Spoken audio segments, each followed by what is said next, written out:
Esta es la historia del Servicio Nacional de Fronteras contada desde el punto de vista de quienes la vivieron. Los sacrificios de los hombres y mujeres que hicieron a lo largo del tiempo para que los que estamos hoy gocemos de la aceptación y el buen nombre de la marca Senafrón. Enfrente de mí, el cuartel subteniente Saturnino Rodríguez. Sus paredes son testigos mudos de quienes con valentía defendieron la misión que les fue encomendada. Quiero que me acompañen a conocer esta y otras anécdotas que datan de los años 90.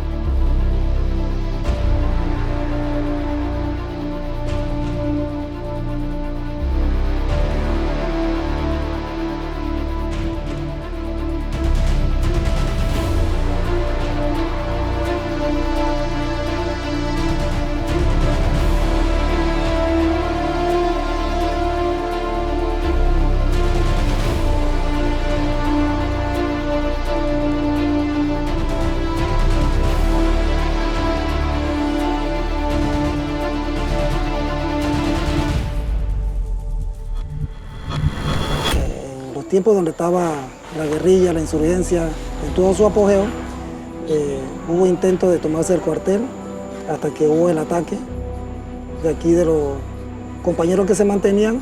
En este lugar había un hueco donde el compañero pasó mientras le guardaba la seguridad por el ataque que estaba sufriendo en ese momento, para que el compañero hoy día pudiera estar con vida.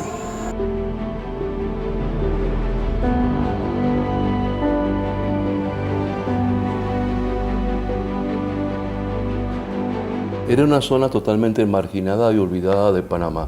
Y por otro lado, una zona donde se vivía una gran anarquía, porque la influencia colombiana era impresionante a nivel, por ejemplo, de la guerrilla, por ejemplo, ¿no? Y también el narcotráfico. Pero sí se vivía una cierta anarquía, un cierto desorden, y tristemente pues la presencia de la guerrilla estaba en diferentes lugares y se hacían negocios con la guerrilla, ¿no? La gente de los pueblos y demás vendían las famosas botas de hule, el seco herrerano, toda aquella cosa se vendía a la guerrilla colombiana.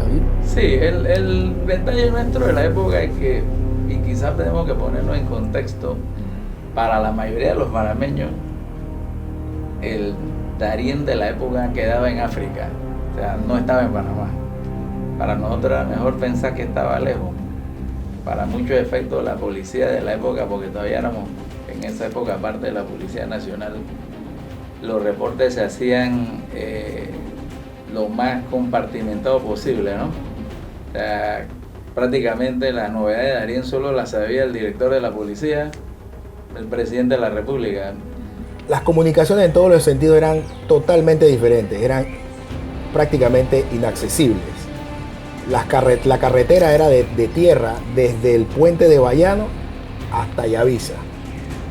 Como la carretera era de tierra, en verano uno pasaba ciertamente rápido la carretera, pero en ese momento usábamos camiones reo de 2,5 toneladas, 10, hacíamos convoy de 10 camiones, uno tras de otro, y en verano quedábamos llenos de polvo de pie a cabeza.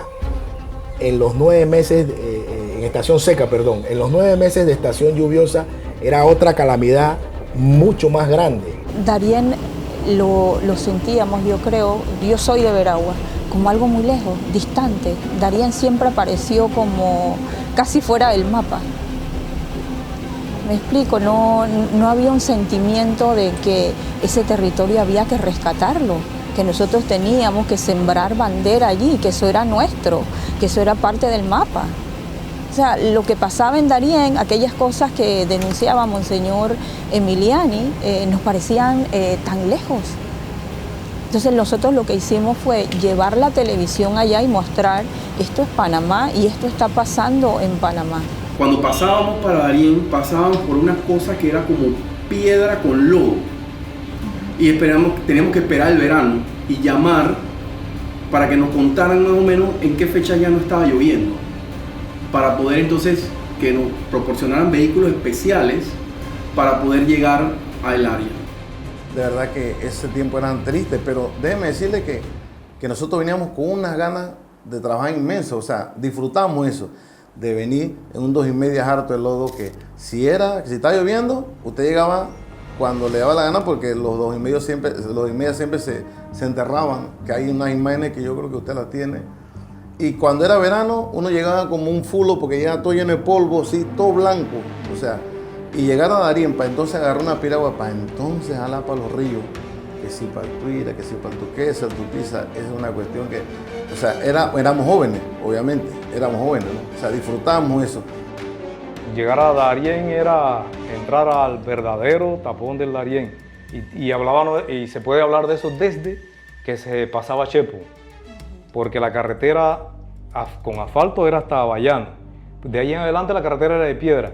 Hasta Metetí te encontrabas con verdaderas lagunas de lodo, charco, cualquier cosa menos una carretera como para transitar normalmente. Eso era lo que te encontraba en Darién. El Darién de las fronteras, e incluyo a muchas partes de la región de Gunayala, en su momento San Blas, había zozobra e incertidumbre. Y me atrevería a decir que en algunos lugares incluso se podría hablar de tierra de nadie. El que vivía en la ciudad capital veía a la provincia del Darién como un escenario de Dios mío, no vayas para allá. A principios de este siglo, tú estás loco, persígnate, tienes que no sé qué. O sea, la gente lo pensaba así. En esa época no contábamos con un nivel como para afrontar los problemas que se estaban presentando. Y básicamente el equipamiento era bastante... no ayudaba, pues había confusión entre armamento taiwanés y el fusil americano M16, que no contábamos con dotación de equipo. Obvio, porque eso venía aparte de la evolución después de la invasión. No estábamos equipados como para enfrentar. No tanto el problema, el terreno solo bastaba para que nosotros tuviéramos novedad con las unidades. Primero que todo, el lugar es difícil. Hay tanta agua que no se puede tomar. Se dan muchas enfermedades. Segundo, no conocíamos el terreno. No estábamos debidamente equipados ni adiestrados. La noche era una limitante para nosotros operáramos. Era muy tedioso en el desplazamiento. Hablamos de desplazamiento por tierra. Vehículo agarrábamos esas 5 toneladas. Ya ni existe, creo. A veces muy poco lo veo por ahí.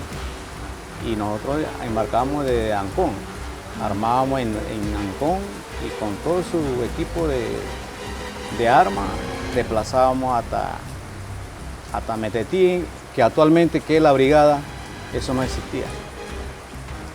Íbamos directamente donde está la cancha de fútbol de Metetí, ahí pernotábamos al lado, porque estaba al ladito estaba un cuartelito pequeño, que era de tabla. Y de ahí se distribuía el personal. Pernotábamos, al día siguiente entonces desplazamos para Yavisa, que era el centro de operaciones del CEF. Pero eso era, si acaso llegábamos, porque a veces quedábamos atacados. En esos 5 toneladas a veces quedaba atacado y tenemos que empujar. Y la carretera, pésima. Embarcamos en la metro de Ancón, que era la Policía Nacional en ese entonces, y de ahí nos desplazábamos hacia el área de Darién. Solamente llegar a Metetí ya era como una odisea. Llegar a Yavisa, de Metetí a Yavisa, que son, qué sé yo, 1 hora y media de camino, antes se tomaba todo un día.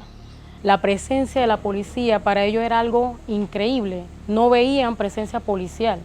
Entonces sí era cierto que Darién se veía distante a lo que era el entorno de la misma ciudad capital. Lo tenían bastante, alejado, olvidado. Dicen los legisladores, que en Darién no pasa nada, ¿Quién carajo nos ataca? La guerrilla y los paracas.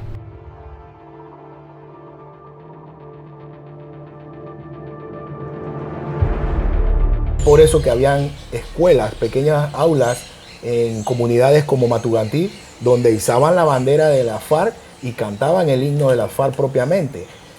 Inclusive hubo unas fiestas patrias.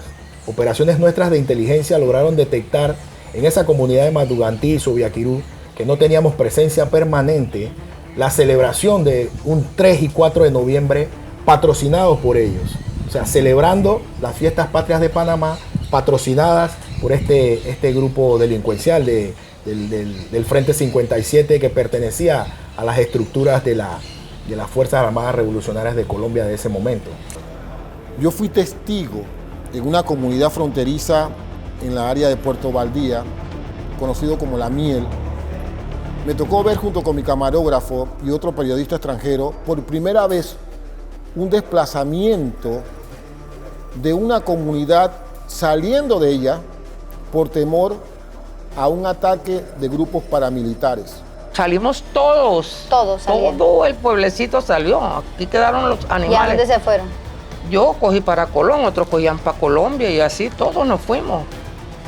O sea, esto quedó que era un fantasma. Fue algo impresionante de tratar esas imágenes de gente que cerraba sus puertas de sus casas, se iban con sus maletas, dejaban sus cultivos para buscar refugio en la misma comunidad de Puerto Valdía y saber que habían sido amenazados por los paramilitares.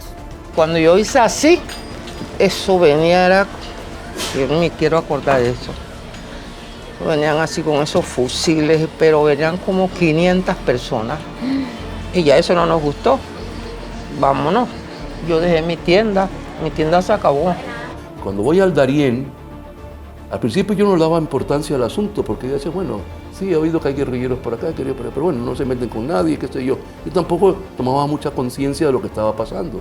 Pero cuando ya empezaron a secuestrar pueblitos y a robarse la gasolina de los motores fuera de borda y a los víveres de las comunidades indígenas de otras partes, cuando ya empezaron a como que el Estado Mayor de la guerrilla colombiana como que perdió control, y estos grupos que están en las periferias de la guerrilla empezaron ya a hacer sus fechorías en Panamá y a asaltar y a robar, y dije, esto no puede ser. La gente llegaba en pantalón corto, con bota y con mochila, y dentro traían las armas, pero uno no sabía. Entonces ella decía, bueno, o sea, hablaba así contigo, conversaba con mi familia. Que mátese una gallina. Matábamos la gallina, comía, listo, va. Nada más era venir a incursionar. Y estaba la policía, pues ni modo, ¿no? O sea, aquí no había ningún problema. Con mucha decisión de Estado de no entrar en conflicto con una organización guerrillera de la época que eran la FARC, en pleno apogeo, ¿no? Que tenían un nivel de equiparamiento militar muy similar quizás al ejército colombiano de la época. Iban en crecimiento precisamente porque estaban adquiriendo mucho dinero producto del tráfico de drogas. Por eso en muchos de mis entrevistas que digan en un momento dado, la FARC para nosotros era un cartel de las drogas. No era más que eso. En el lado colombiano quizás era su lucha social e ideológica, pero al final ellos perdieron la ideología cuando tocaron la cocaína. Estuve con la comandancia guerrillera en San Vicente del Caguán, en la Amazonía, entre Colombia y Ecuador. Estoy con el comandante Reyes y le digo, comandante, hay presencia guerrillera en Panamá. ¿Por qué? ¿Por qué la guerrilla colombiana llega hasta Panamá? Y él me dice, a Panamá no. Pero yo, ¿cómo no? Yo he estado con Rodríguez, el comandante del Frente 57, he visto a su gente allí. Su gente está armada y tiene campamentos en Darién, los he filmado. Y él me dice, es Darién. ¿Pero han utilizado alguna vez territorio panameño? En algunas oportunidades se ha utilizado el territorio panameño, pero jamás hemos entrado por tierra, jamás. O sea, para la guerrilla colombiana, Darién no era Panamá. Y también para los paramilitares, era como tierra de nadie. Y era ¿cómo le digo?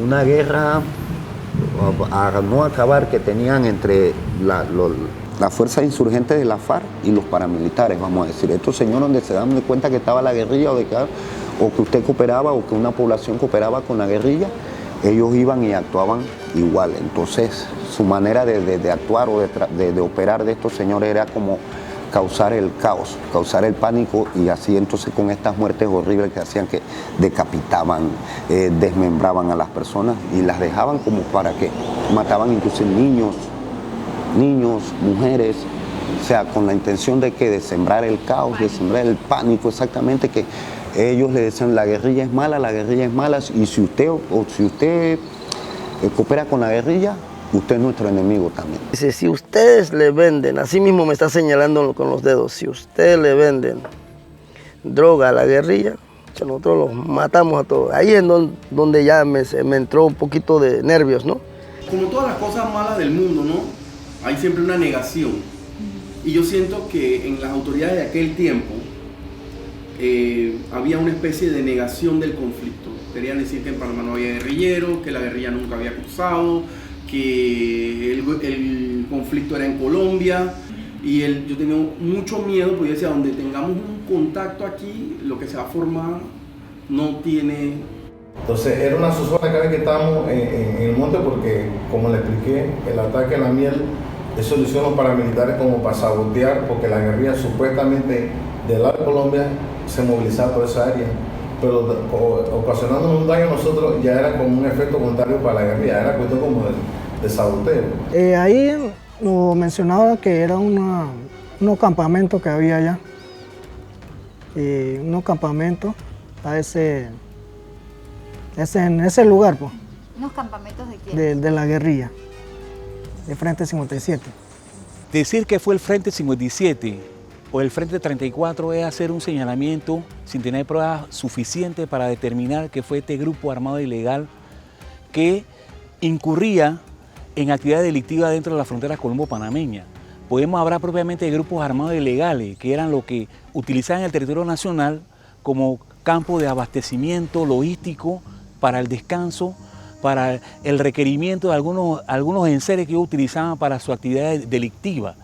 Propiamente, aunado a esto, podemos decir de que muchos comuneros del área, lastimosamente por las actividades económicas que presentaban en esos momentos, les colaboraban independientemente a sabiendas de que eso era perjudicial y violaba los estatutos de las leyes panameñas. El frente de la FARC que se mantenía en Darién era el Frente 57 y la misión de ellos más que todo era logística, descanso y logística. Los campamentos de ellos eran para descansar y para, como usted dice, el trasiego de drogas y abastecernos todos los demás frentes de la FARC con armamento, alimentos y todo. O sea, la parte financiera era lo que se manejaba más bien de parte del Frente 57. Recuerdo que le pregunté a los comandantes de la FARC qué hacían guerrilleros en la ciudad de Panamá. Me decían, no, solo fueron a hacer unas compras. Venían al mercado público a comprar tanques de gas, porque como ellos le metían clavos a las pipetas de gas para hacer atentados en Colombia, se suministraban aquí en el mercado público de las pipetas de gas. La guerrilla, el Frente 57 de la FARC, me llevó a mí, a mi camarógrafo y a un par de periodistas. Tuvimos que forzadamente acompañarlos, cruzar de La Miel hacia el área de Saxurro, que es la comunidad más cercana en ese lado de Colombia, hacia Panamá, y ver cómo ellos habían atacado un cuartel de policía, lo desbarataron totalmente, mataron a policías colombianos, y después llamaron a algunos dirigentes de ese lugar para atacarlos. Luego que ellos se marcharon de que en las paredes, porque las paredes de la escuela eran de madera. Las autodefensas con grafitis ponen Guardia Panameña. Combate a la guerrilla o te combatiremos a ti también. Fue el mensaje que dejaron escrito, porque ellos decían, o tenían la ideología o pensaban de que como que, o sea, que los guerrilleros entraban a nuestro territorio y nosotros no hacíamos nada, o que como que prácticamente nosotros se los permitíamos. Pero en verdad no era así. Sí, pero encima venían los paramilitares detrás de ellos que también incursionaban y habían choques allí.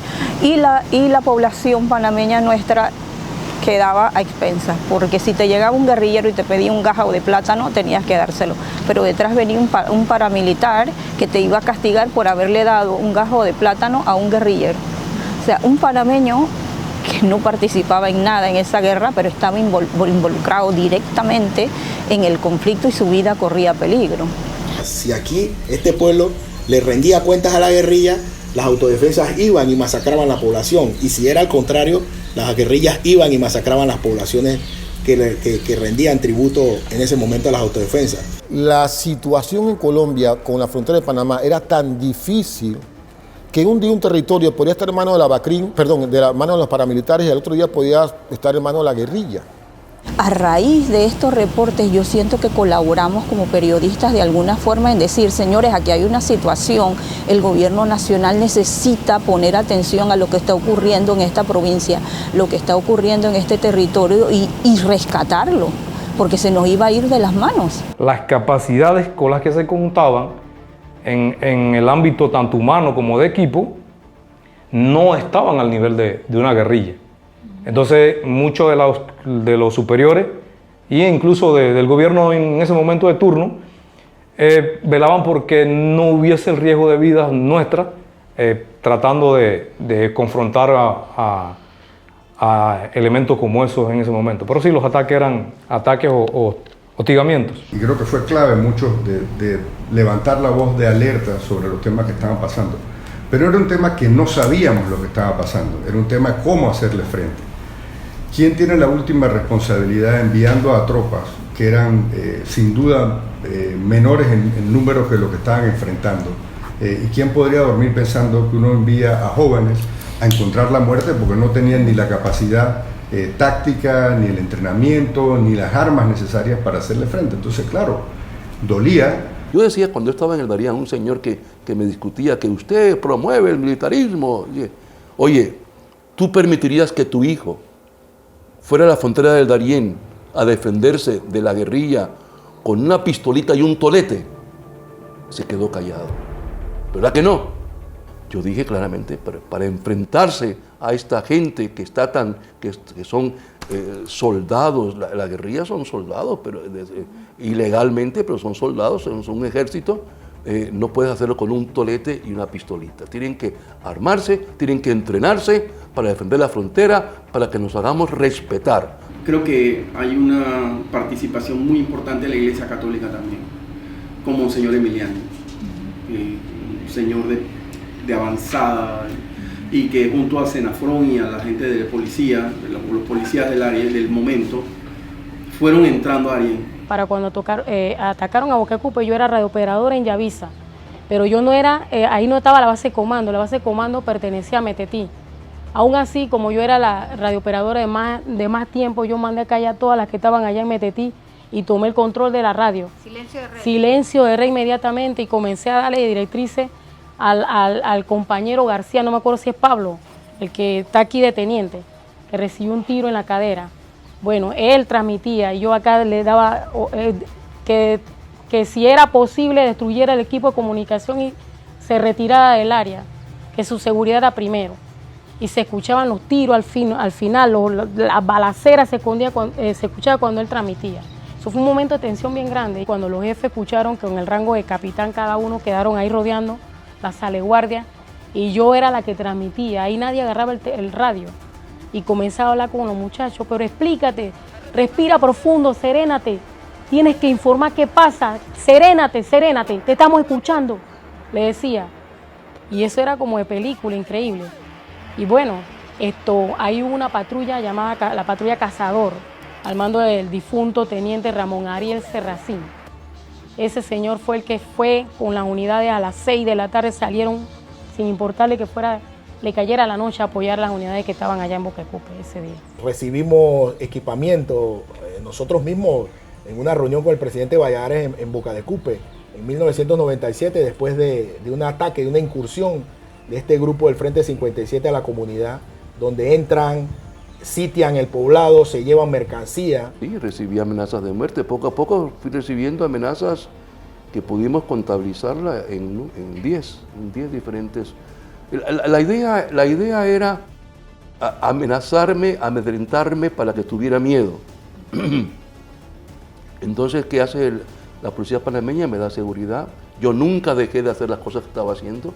Iba a cualquier gira. Yo, como parte de la Unidad de Reconocimiento de Combate RECON, que aquel entonces hacía la labor de inteligencia y era el grupo de choque del Darién, nos percatamos de que solamente habían rastros de sangre y los proyectiles, los impactos de proyectiles en las casas de los comuneros y de igual forma en la cabina telefónica de ambos lados.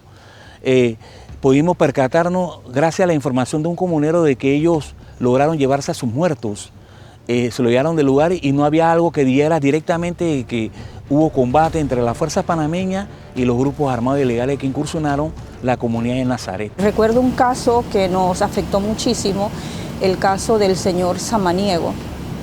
Él era un santeño que trabajaba para la finca de un empresario en Darién. Él era rubio y con muchos santeños. Y los guerrilleros asumen que este es un empresario porque es rubio de ojos azules y lo secuestran. Cuando se lo llevan se dan cuenta que él es el empleado de la finca y no el propietario, pero de todas formas tratan de conseguir algo de dinero y lo venden. Los guerrilleros lo venden a otro grupo que no es guerrillero. O sea, todas esas cosas ocurrían en Darién. Este grupo que no es guerrillero extorsiona a la familia de los Samaniego para pedirle dinero. Nosotros tenemos cartas en donde se consta las ordenanzas que le daban para la negociación de la liberación del señor Samaniego. La familia me pide ayuda, yo hablo con la comandancia de la guerrilla en Colombia, voy a San Vicente del Caguán, que era la zona de distensión que le había dado el gobierno colombiano en las negociaciones de paz, intento de negociaciones de paz en aquella época a la guerrilla. Hablo con el comandante Reyes y le digo, mire, hay una situación con un panameño. Lo han secuestrado, le han dado muchas cartas como de liberación, la familia entrega dinero, pero nunca hay una liberación. ¿Qué pasa con él? Él hace la averiguación y me dice, no, Samaniego está muerto.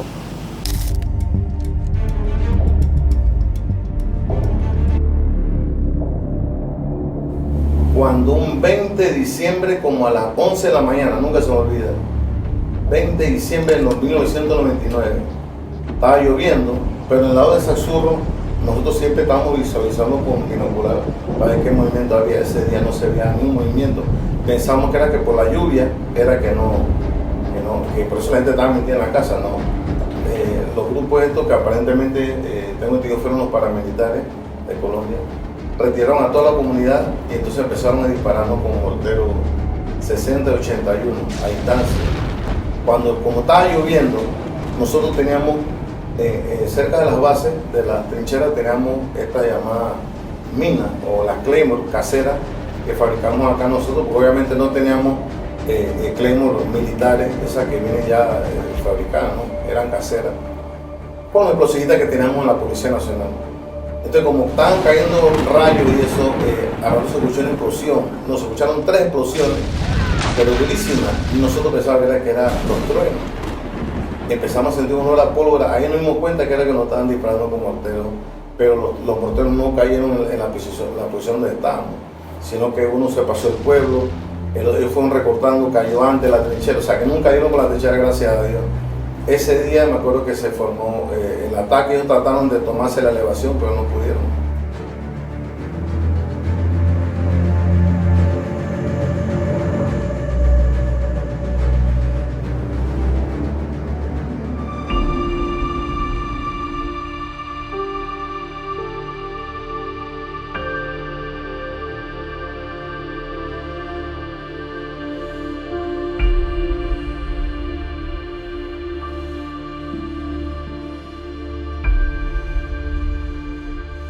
Esa noche me acuerdo que llegamos a Boca de Cupe, mira esa anécdota es buena, y nos fuimos, una tarde, nos dijeron que no podíamos avanzar, que no podíamos seguir. Yo le dije al jefe de la guarnición, yo voy a seguir, yo voy a Boca de Cupe porque yo voy a Boca de Cupe.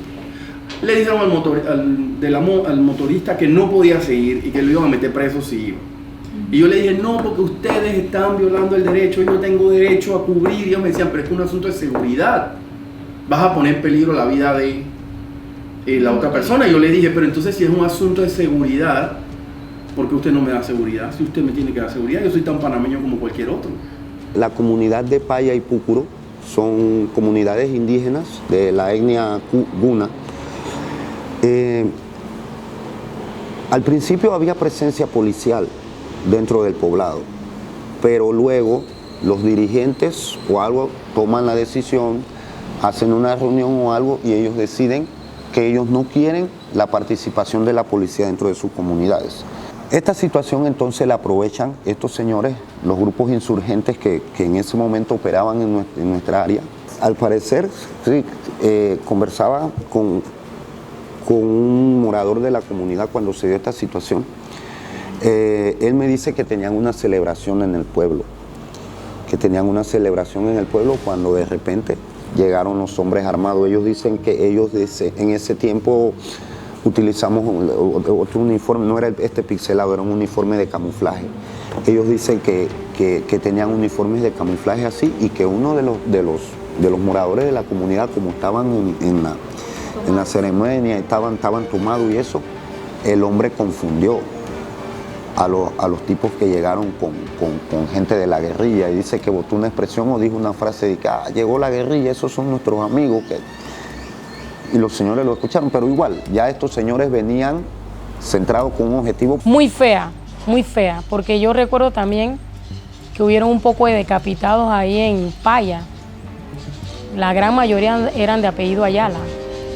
Y sí, fue un evento muy feo, horrible. Los grupos paramilitares de la época, ¿verdad?, entran a Paya y Púcuro y matan a los caciques y los decapitan. El Estado entonces inicia una especie de penetración en el territorio, de afianzar algunos puestos. Esa guerra interna nos alcanza aquí al ellos buscar los famosos colaboradores de la guerrilla colombiana, que en ese tiempo lo vieron reflejado en los caciques de Paya y Púcuro. Sea verdad o sea mentira que colaboraban, esa era su visión de las cosas. Y ellos, como diríamos en buen panameño, decidieron pasarle factura, ¿no? Así fuera que les tratábamos bien o los tratáramos mal, la policía o Senafrón siempre nos acompañaba y nos llevaba a todas partes. Se da el caso de Paya y Púcuro y TVN y la prensa acuerdan llegar al área. Y bueno, se van en un helicóptero, contratan un helicóptero privado y se van. Y llegan primero que los refuerzos. Yo no sé, no te puedo decir exactamente si ya estaba, debería haber un grupo en el pueblo, me parece, ¿no? Pero ellos llegan al lugar y se encuentran, pues ven los muertos, ven el pueblo aterrado, el pueblo dice necesitamos ayuda. Claro, ya ellos sabían, ellos tenían información de que, inclusive hubieron muchas reuniones, hubieron muchas cuestiones donde en ese momento quien estaba al mando de la policía de Algo quiso nuevamente establecer o retomar el puesto de que, y los ¿cómo le digo? Los Saila, los dirigentes de la comunidad se opusieron totalmente, que ellos no querían presencia de la policía, en su comunidad. La comunidad soñaba de ser algo de esa línea, de la línea de medicina, pero no tuve la oportunidad de llegarle a la universidad tampoco, pero ya cuando se da esa oportunidad, yo me inscribo. Cuando me inscribo, entonces mi jefe de pelotón me dice a mí, yo veo que usted tiene el perfil, porque yo cuando pregunto algo de acetaminofén en la patrullita, y yo siempre cargaba mi botiquín.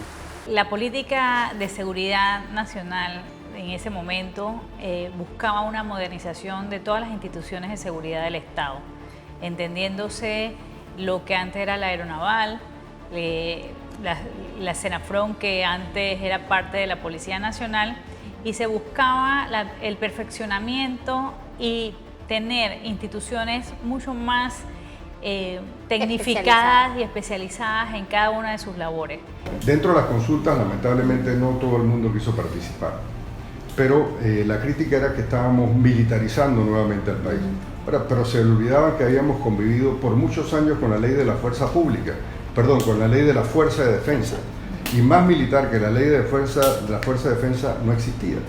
Pero la nueva realidad, independientemente de, se comprende lo que le tocaron vivir la época de la dictadura, el esfuerzo por democratizar el país, tienen todo el legítimo derecho de estar preocupados, pero creo que fue un avance y el tiempo nos ha dado la razón que efectivamente fue un avance. El presidente Torrijos en ese momento hizo todo un giro de 180 grados en la modernización de los estamentos de seguridad e involucró el tema de aduanas, el tema de migración, el tema de Senafrón y de Senan, haciendo un hito importante en la modernización de esas instituciones. Y sobre todo, yo creo que más que el trabajo legal era el trabajo de convencimiento de los propios miembros de las fuerzas.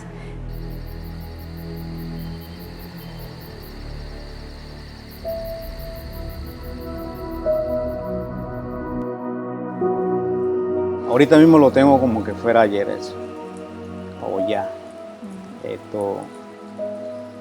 Iba el cuarto hombre como paramédico. El puntero, que está todavía con nosotros en la línea. ¿Cascomoto? ¿Era en ese No. momento? ¿Quién era? Mi subteniente Jorge González, el puntero de nosotros. Después iba como explosivita, él era especialista, Aritide Guevara, mi teniente Guevara. Él iba el segundo hombre. Iba a otra unidad que lastimosamente no está con nosotros ya. Y posteriormente seguía mi persona. Yo soy el cuarto hombre. Y posteriormente seguía otro comandante. Y nuestro eje de avance en la trocha es diferente. Vamos con calma, llevamos buena distancia. La disciplina de desplazamiento nos ayudó mucho. Sí, nosotros estábamos divididos en dos patrullas, licenciada. Nosotros estábamos en la primera patrulla y ya habíamos subido casi 7, 8 hombres adelante de nosotros. Pero entonces el comandante que estaba con nosotros en ese momento, él verifica y ve algo curioso que le llama la atención. Entonces él manda un alto de la patrulla para verificar bien el lugar. Porque era un obstáculo. Ese era un obstáculo, una caída de árbol. En el momento que la patrulla hace el alto para la verificación, yo le digo a los muchachos o le hago la señal que se detengan.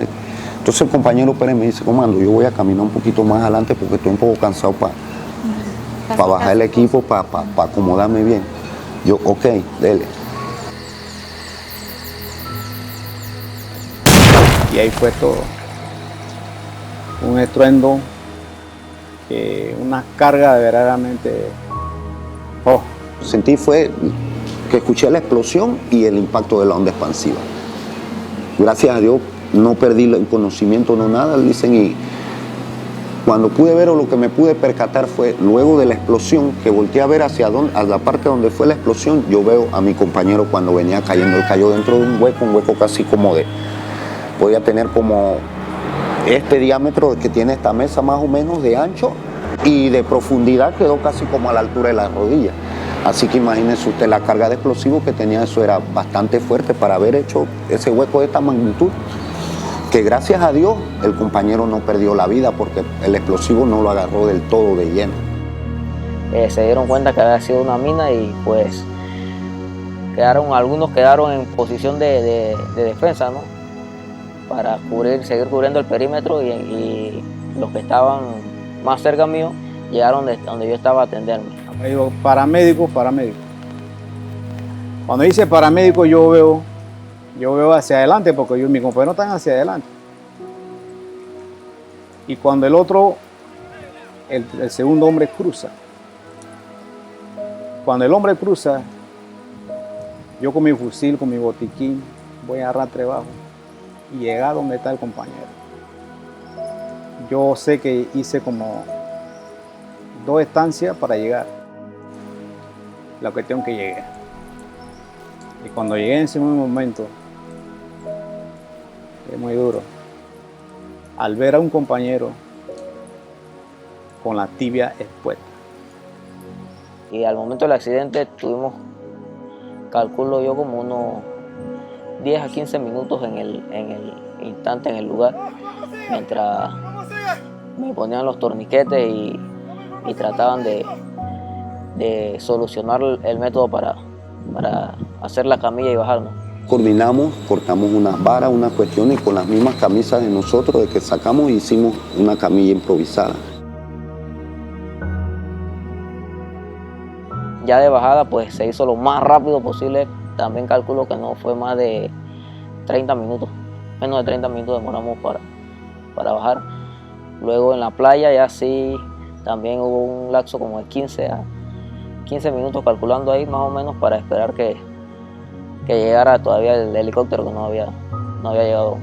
Y primero nosotros pensábamos que el accidente fue normal y que un accidente, por ejemplo, se explotó una granada, pero después a los minutos no era. Era un accidente que el compañero Guevara que perdió la pierna. Y de ese momento nosotros tampoco nos quedamos fríos o que vamos a dejarlo ese evento de operación, hasta ahí llegó. Y primero replegamos hasta la playa, tomamos otras decisiones y lo F, y para seguir adelante y no dejar la operación en vano. Después, como a las 1 de la tarde, seguimos. Igual la patrulla completa seguimos subiendo a ese campamento que teníamos que llegar, ¿no? El accidente mío fue como a las 3:30 por ahí de la tarde. Ya era lejos, ya estábamos para descansar. Y me tocó a mí también. Y se explotó, pisé en la mina quebrapata que le llamamos, un explosivo. Y de una vez eso se explota y uno pierde la pierna de un instante. Queda todo destruido, todo. Y nada más me acuerdo que eso se lo levanta uno y cae.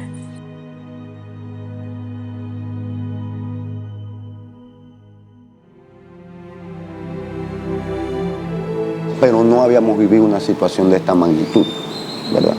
O sea, de repente íbamos a misiones, se capturó guerrillero, hubo intercambio de disparos, esto, lo otro, pero no habíamos tenido una situación de la magnitud de la que nos pasó ese día, ¿verdad? Esto causa un impacto psicológico. A uno sí tocó bastante trabajo por parte de los comandantes por la misma razón que usted me acaba de decir, para concientizar a la tropa o de que algo, porque es normal, dicen, somos seres humanos y en cualquier situación, y más lo que habíamos vivido, que algunos compañeros habían visto cómo habían sacado los compañeros de ellos, como uno siempre le trabaja la mente, no, si me pasa a mí o ni Dios lo que, pero bueno, al final la misión uno tiene que cumplirla, pues, y se logró el objetivo. Lo que más me impactó a mí fue cuando los compañeros cayeron en Cacal, Trinidad, cayeron en los campos minados. Yo estaba en Darién cuando eso, y que supe que los muchachos habían perdido las piernas, Guevara y los otros compañeros, sí, Pérez. Eso fue lo que me impactó, porque sentí una impotencia de que yo quería tallar, porque nosotros en Recon somos muy unidos. Cuando antes solamente éramos unidad de Recon, todos siempre fuimos unidos, y el mal de uno era mal de todos.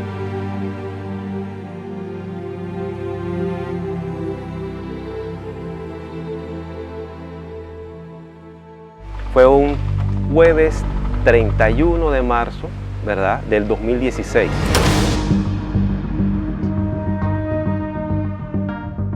Aproximadamente a las 09:45. Ese era un día que en realidad le correspondía hacer el relevo de lo que era la compañía del Recon con la compañía Jungla.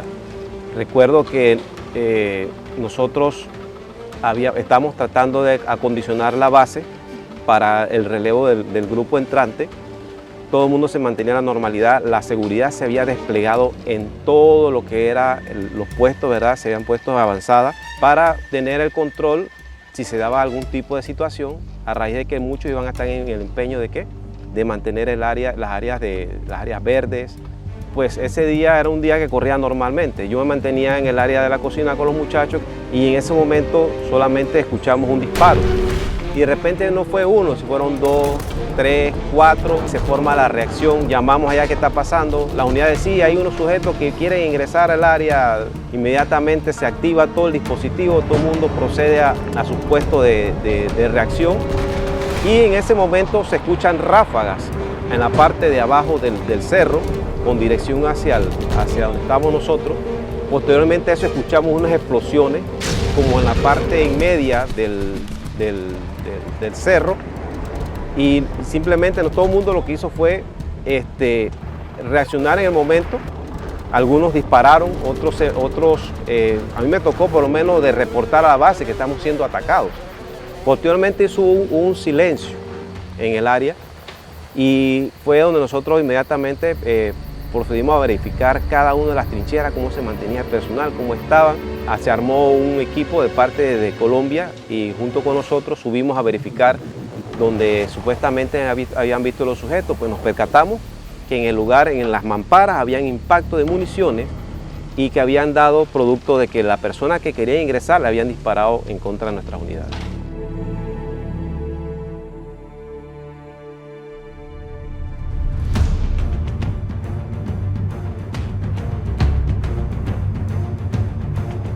La migración irregular ha sido uno de los retos más grandes que le ha tocado enfrentar al Servicio Nacional de Fronteras desde el año 2014 aproximadamente. Atender esta situación de manera controlada, ordenada y más humana ha sido el norte que han guiado las acciones de Senafrón. Entonces comenzamos nosotros también a observar que ya no es la amenaza de guerrilla, narcoterrorismo, crimen transnacional, sino que ahora tenemos un problema de migración que no era el paso de 1, 2, 3 personas, ya estamos hablando de 500, 600, 700 y que de una vez dentro de la geografía nuestra se tenía que atender porque hay que cumplir con los ordenamientos internacionales que tienen que ver con refugio, inmigración irregular, etc. Me llaman del área de Las Blancas que venía un auge masivo de migrantes y que querían cruzar el río, estaban frente a Peñitas, pero estaba lloviendo, el río estaba crecido, habían más de 300 personas. Para eso fue un caos. También con el comisionado Ortega estando ya como jefe de la primera brigada oriental, nace la operación Flujo Controlado. Y esta operación es la que da inicio a lo que nosotros tenemos actualmente de control de la frontera en el tema migratorio, porque migración no tenía las capacidades. El hecho que Senafrón estaba en esas áreas hizo que el trabajo de migración fuera posible. Sin Senafrón, yo creo que esta crisis migratoria hubiera sido de verdad catastrófica para el país. Armamos rápidamente 5 campamentos y manejábamos 5.000 personas diarias. Pero estas personas estaban en una selva inhóspita, no había camas, no había dónde ponerlos, estaba lloviendo, o sea, había muchos retos que tuvimos que enfrentar.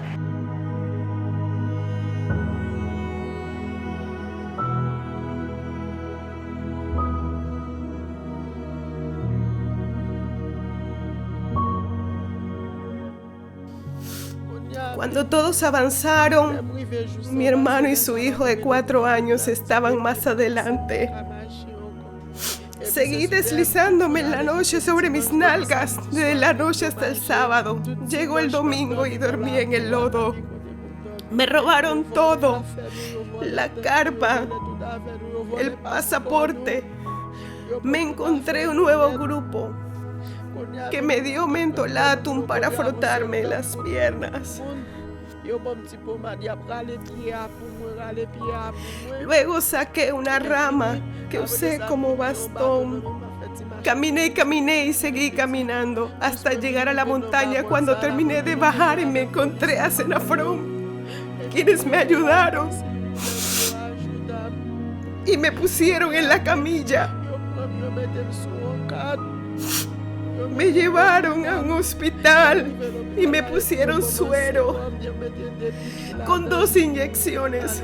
Tenía miedo porque las piernas no las podía mover. Hoy estoy aquí, en este lugar.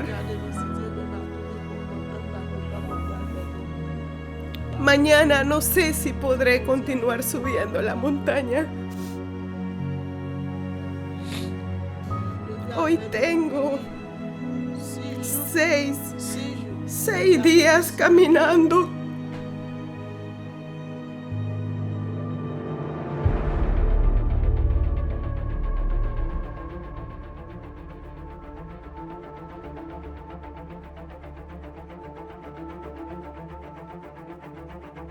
Y ahí fue donde nace la maniobra que hoy en día se ha mantenido, que se llama flujo controlado. Es íbamos moviendo migrantes de una estación a otra para lograr avanzar.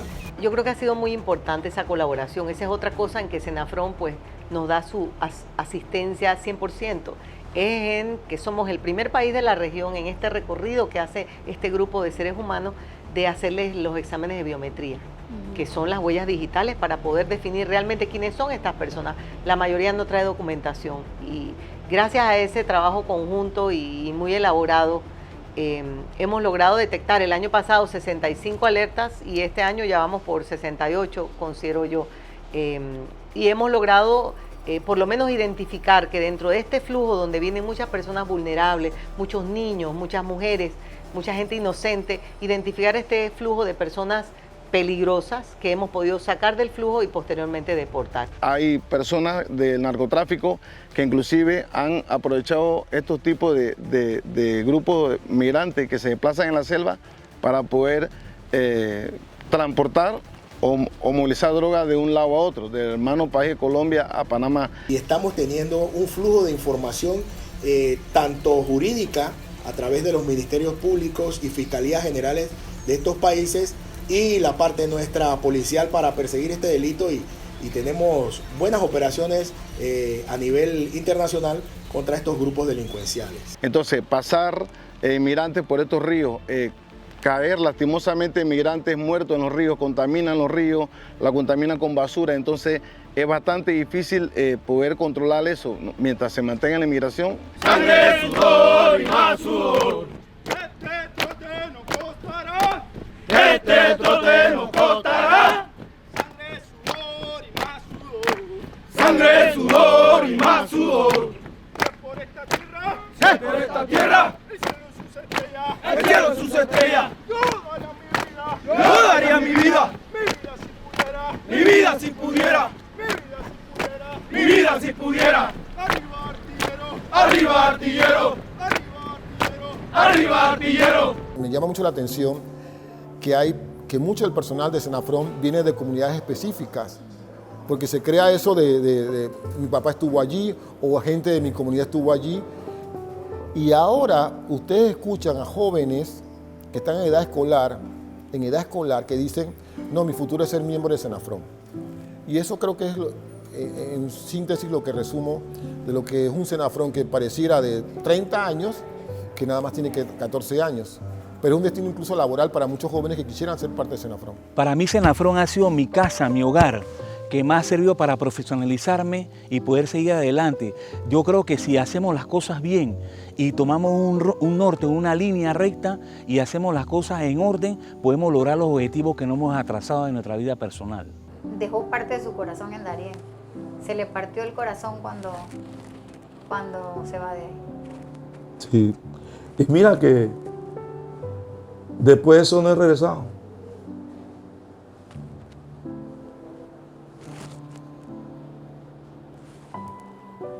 Gracias. Darien tiene algo muy particular. Tanto hay y tanta la gente hablan, pero ¿qué hace? Ese es Darien.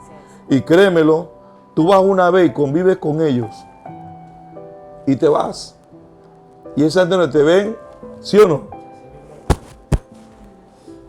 Ha sido muy gratificante.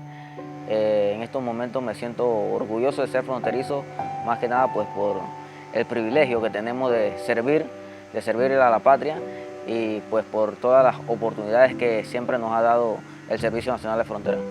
Pero cuando veo el hito de palo de las letras, me doy cuenta que hey,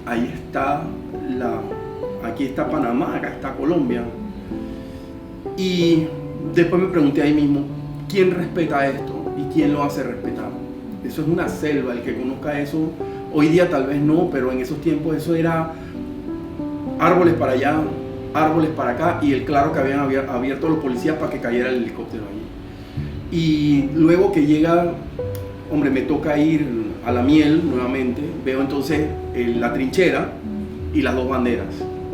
Y eso me hace sentir a mí que ese uniforme que tenían la gente de Senafrón en ese momento está diciendo, aquí está Panamá. Senafrón ha, como dice, plantado bandera. Se me quedó ahí un poco de mi sentir. Y bueno, yo seguiré siendo fronteriza hasta que me muera. Hasta que me muera seguiré siendo fronteriza.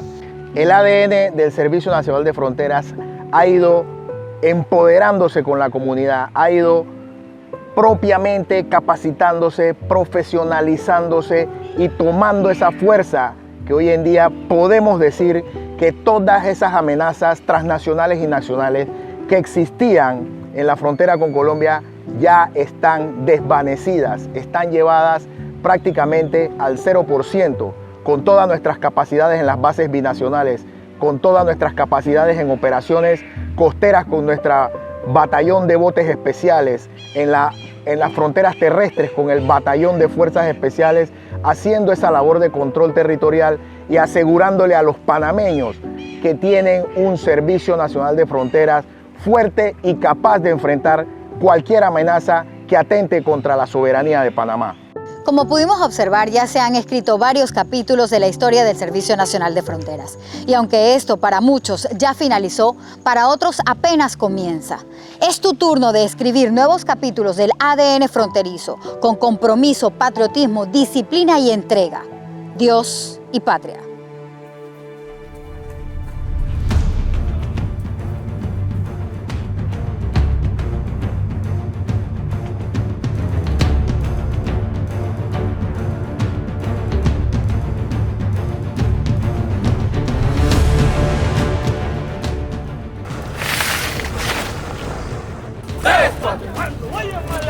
Cuando vayan mal las cosas, como a veces suelen ir, Cuando pienses que en tu vida, solo hay cuesta que subir, descansar si acaso puedes, pero nunca desistir,